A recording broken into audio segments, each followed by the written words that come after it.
मंडी Lok Sabha Himachal seat के लिए कांग्रेस ने 6 बार हिमाचल के मुख्यमंत्री और इतनी ही बार मंडी से सांसद रहे स्वर्गीय वीरभद्र सिंह के बेटे विक्रमादित्य सिंह हैं और सिने जगत के बाद अब राजनीति में कदम रख चुकी कंगना रनौत में दिलचस्प मुकाबला होगा।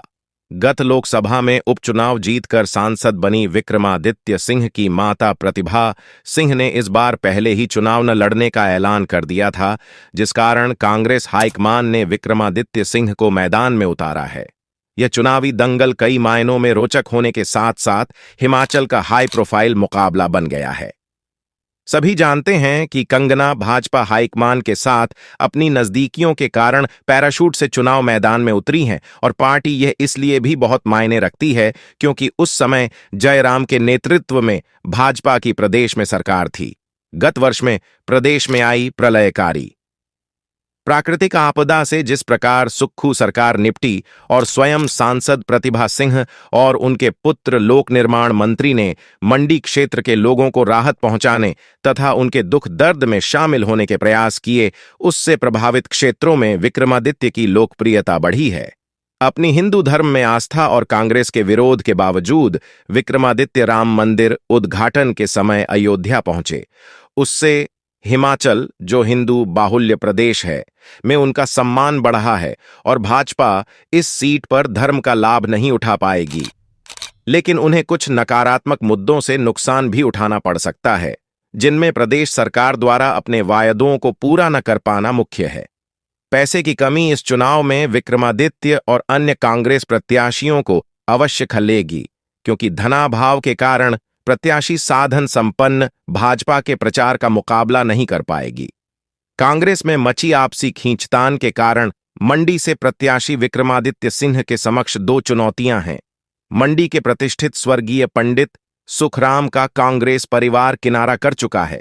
मंडी क्षेत्र में पंडित सुखराम परिवार का खासा दबदबा है और चुनावी नतीजों पर असर डालता है। यह मामला और भी उलझ गया है क्योंकि इस समय पंडित सुखराम का पुत्र अनिल शर्मा मंडी से भाजपा के विधायक हैं। यह अलग बात है कि वरिष्ठ होने के बावजूद अनिल शर्मा को भाजपा में उचित मान सम्मान नहीं मिला, लेकिन भाजपा समय के हिसाब से रंग बदलने में माहिर है। भाजपा प्रत्याशी कंगना रनौत को सबसे अधिक लाभ प्रधानमंत्री नरेंद्र मोदी की लोकप्रियता और उनके करिश्माई व्यक्तित्व का मिलेगा। अन्य किसी भी दल के प्रत्याशी अपने पक्ष में अपने किसी भी नेता की लोकप्रियता की उम्मीद नहीं कर सकते। नरेंद्र मोदी 1991 से 2000 तक हिमाचल के प्रभारी भी रहे हैं और वह इस बात को हर चुनाव में दोहराते हैं और लोगों से सीधा संवाद करते हैं, जिसका लाभ प्रत्याशी कंगना को मिलेगा। इस बार मोदी को तीसरा मौका देने के नाम पर वोट मांगे जाएंगे और इन हालात में प्रत्याशी कौन होगा लेकिन लाभ उठाएगा। मंडी में यह बात और भी सही है क्योंकि कंगना रनौत को सीधे हाईकमान का प्रत्याशी माना जा रहा है। पिछले 10 वर्ष में केंद्र सरकार ने जन कल्याण, विशेषकर महिला सशक्तिकरण की कई योजनाओं की शुरुआत की है और इन्हीं योजनाओं के आधार पर 400 पार का नारा लगाया गया है, जिसका उद्देश्य पुनः सत्ता में लौटना होगा। भाजपा हर चुनाव क्षेत्र में हिंदुत्व कार्ड खेलने के साथ कश्मीर से धारा 370 समाप्त करने एंड विपक्षी नेताओं के भ्रष्टाचार को खूब भुनाएगी, जिसका असर भी होगा। एक सामान्य परिवार से निकलकर सिने जगत में अपने संघर्ष और दृढ़ शक्ति से पहचान बनाने में सफल रहना भी कंगना के लिए मतदाताओं में सम्मान पैदा करेगा, जिसका चुनावी लाभ भी मिलेगा और आम आदमी उन्हें अपना मानेगा क्योंकि कांग्रेस प्रत्याशी राज परिवार से है। प्रदेश भाजपा अध्यक्ष डॉक्टर राजीव बिंदल का भी भरपूर प्रयास होगा कि मंडी सीट पार्टी की झोली में आए। कंगना के लिए सबसे बड़ी समस्या उनका बड़बोलापन और विवादास्पद वक्तव्य है।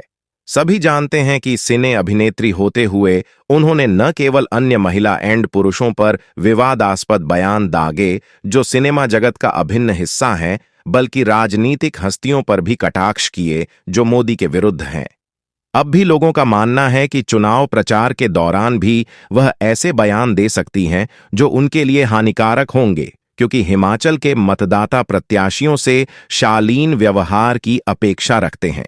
यह सही है कि कंगना रनौत एक सफल अभिनेत्री हैं और उनकी चुनावी बैठकों में लोग उन्हें देखने भी आएंगे, लेकिन सभी आने वाले उन्हें अपना वोट देंगे, यह नहीं कहा जा सकता।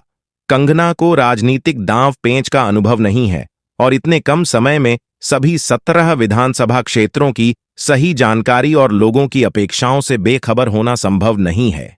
अंत में यह निष्कर्ष निकाला जा सकता है कि हिमाचल में हिंदुत्व और राम मंदिर देश के अन्य भागों की तरह बड़े चुनावी मुद्दे नहीं बन पाएंगे, लेकिन प्रधानमंत्री मोदी का धुआंधार प्रचार और न थके काम करने की क्षमता का लाभ मिलेगा। हिमाचल में मुसलमान मात्र 2.18% ही हैं, जिस कारण हिंदू मुसलमान कार्ड भी यहां नहीं चलेगा।